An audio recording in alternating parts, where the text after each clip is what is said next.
오늘도 생명양식 역대상 본문으로 이어가도록 하겠습니다. 오늘은 하나님의 언약을 기억하는 우리들에게도 의미 있는 그런 하나님의 음성으로 들을 수 있기를 소망합니다.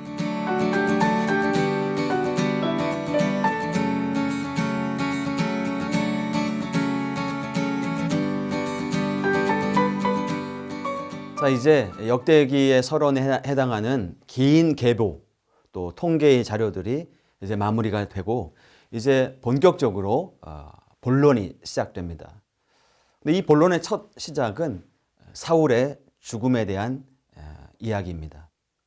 여러분, 사울 누구입니까? 하나님 앞에 기름 부음 받은 첫 번째 왕, 정말 영광스러운 그런 칭호를 얻었는데 그의 마지막은 참으로 비참한 죽음을 맞이한 아이러니한 인물입니다. 영광과 비참함이라고 하는 이 부조화, 어떤 과정에서 비롯된 것일까요? 동일하게 사울의 죽음에 대한 이야기를 다루고 있는 사무엘상 31장이 있는데요. 그 본문과는 달리 이 역대기에서는 사울에 대한 평가가 굉장히 부정적입니다.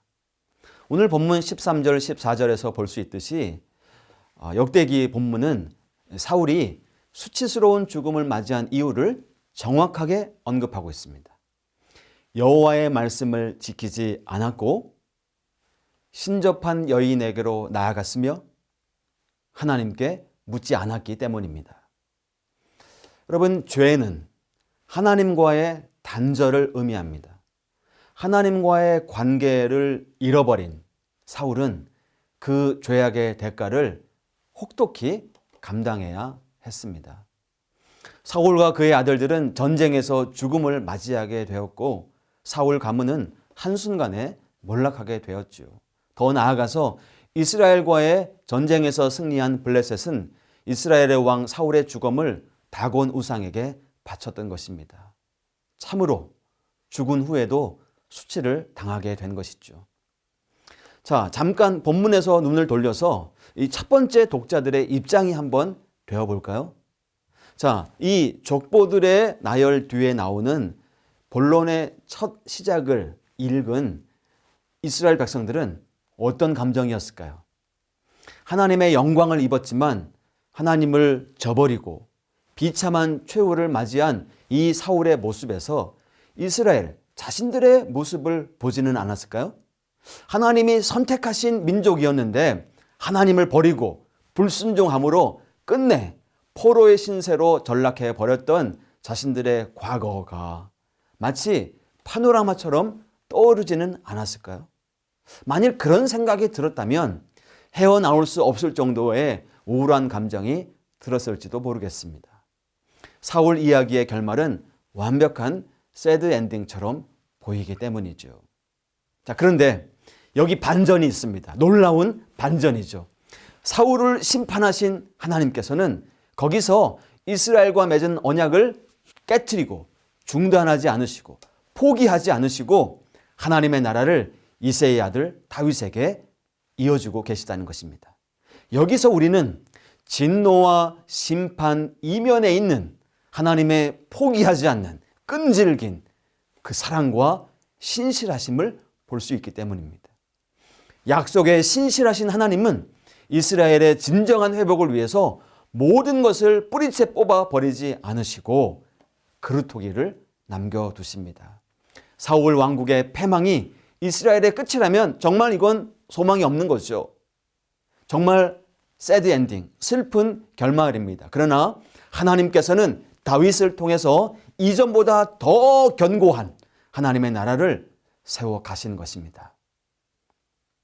그리고 지금 현재 포로 이후의 삶을 살아가고 있는 이 이스라엘 백성들에게 사울의 죽음은 다시 또 질문할 것이죠. 자, 선택하라. 어떤 길을 선택할 것인지. 두려움과 절망의 잿더미에서 다시 하나님의 손을 붙잡고 하나님 앞에 나아갈 것인지, 아니면 그 잿더미 속에서 파묻혀 거기에 머물 것인지 선택하라는 것입니다. 여러분, 답은 정해져 있습니다. 역대기의 저자는 하나님의 심판과 안타까운 결말을 기록하는 것에 목적이 있는 것이 아니라 이런 역사를 통해서 소망의 하나님, 언약의 신실하신 하나님, 변함없는 긍휼의 하나님과 관계를 회복해야 한다, 이렇게 말씀하고 계시는 것이니까요. 사랑하는 성도 여러분, 두려움과 불안, 실패가 결코 하나님보다 클 수는 없다, 이 사실을 기억하시기를 바랍니다. 하나님은 우리가 경험하고 있는 염려와 불안과 두려움과 실패와 좌절보다 비교할 수 없을 정도로 크신 분이시다, 이 사실을 기억하십시오. 하나님의 손은 언제나 우리가 잡을 수 있도록 우리를 향해서 뻗어져 있음을 기억해야 합니다.